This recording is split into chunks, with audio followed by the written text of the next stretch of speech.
You're up. You are our I'm next up. speaker. Okay. Well, those are hard acts to follow. Okay, so we're just gonna say that those are hard acts to follow. Um, what I thought I would share is a little bit about how to develop a non-negotiable standard and why that would be helpful and how to go about doing that. So, a little bit about my journey. In 2008, I hit a little hiccup in the road and I lost my way. And I felt like I was in a very dark hole. I gained weight.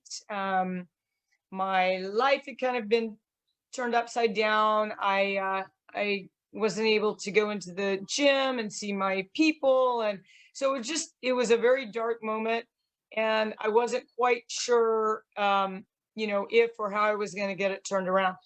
But I I leaned on my non-negotiable standards to help me get out of the hole. And if you're feeling stuck, if you're feeling like there's no hope, if you're feeling overwhelmed, you do all of this work and it just doesn't seem to come together. You don't feel like you're seeing the fruits of your labor. Uh, there is hope. I tried to bite off more than I could chew. And every day I would get up feeling like I had disappointed myself. And then with that came blame, shame, condemnation. And I just did not feel very good about myself. And so I made a commitment that I would take back my power and I would pick one thing and I would keep a promise to myself. And before that, I was making those promises, but they were things like, I'm going to go run 4 miles today. I'm going to be perfect in my eating. I'm going to, do 25 push-ups today.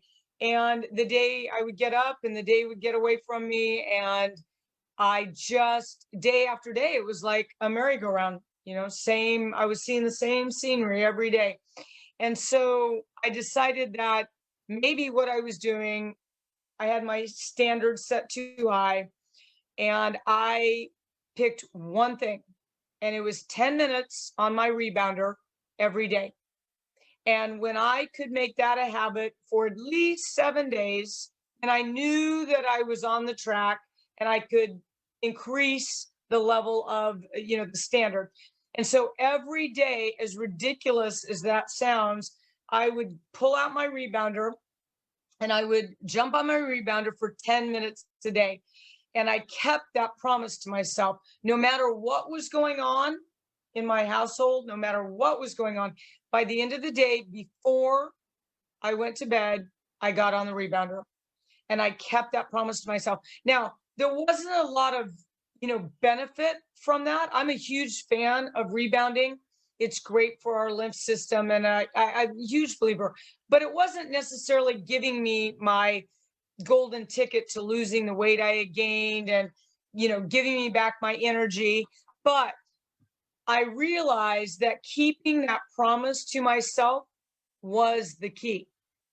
It didn't matter what it was about. That was the key. And I had heard Anthony Robbins talk about non-negotiable standards. And I realized after that week that I had found the key. So what else could I do that I kept the promise? Because I had been active all of my life. I didn't know what it was like not to work out 2 and 3 hours a day. I didn't know what that life was about. I taught aerobics classes for 25 years.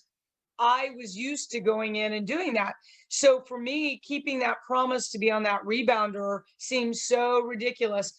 But I realized that that was the key. And so I began to establish my standards with my health, with my eating, with my rebounding, which turned into my running, which got me back out on the road. And I created those non-negotiable standards. And the outcome was I learned to keep a promise to myself, because before I was on someone else's schedule.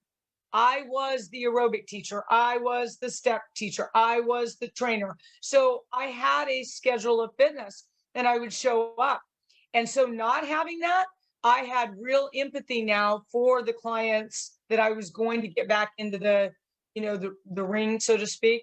And I knew what they were facing, what it was like to get up and not want to exercise, to be so tired that I didn't want to worry and fuss about, food. And so keeping the promises to myself became like a game. It was, okay, I could do the rebounder and I kept that promise. Yay. And I knew enough about brain psychology that I would reward myself, non-food. I would reward myself for that. And then it would be an outfit or it would be a whatever, pedicure, whatever. And then I would add on. And then once I added on, maybe the other thing didn't serve me. And I kept just doing that. And then I kept, all of the people that have done boot camp with me know about the star chart. So I kept my own version of my reward, my target.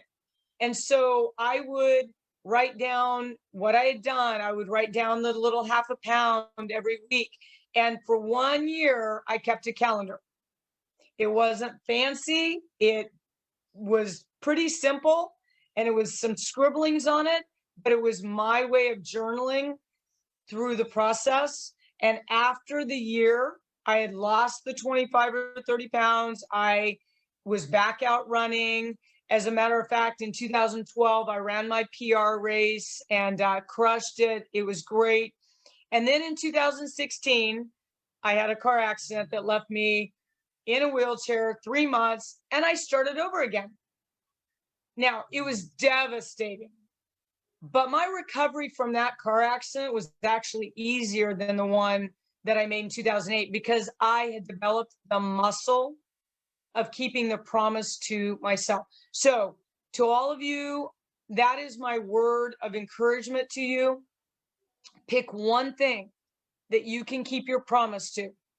So if you're in my program, show up, like make that commitment, get it on your calendar, put your star on there, show up. And I did not look ahead. I took my rebirth, so to speak, both times. I've done this twice now. I took it day by day. I took it week by week. I learned to keep the promise to myself. And before I went to bed, that was the deal. And I did not look at the 20 pounds I needed to lose. I did not look at the muscle that I needed to regain. I did not look about, I had to start walking before I could run after the accident. I didn't look at any of that. I looked at day by day and what was that commitment I made to myself. I developed that non-negotiable standard, and that is the magic key. So if you're looking for the magic formula, that's it.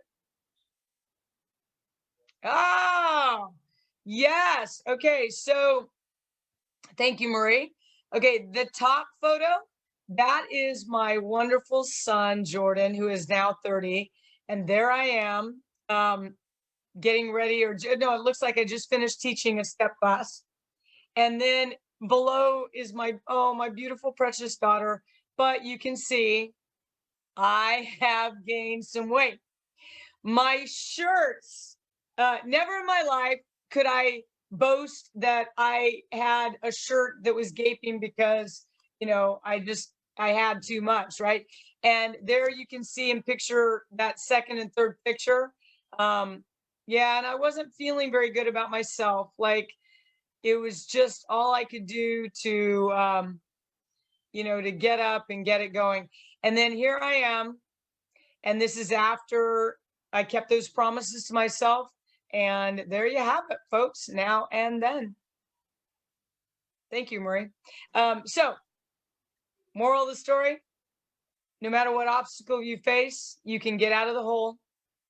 You got to keep your promise to yourself. Make the promise so small.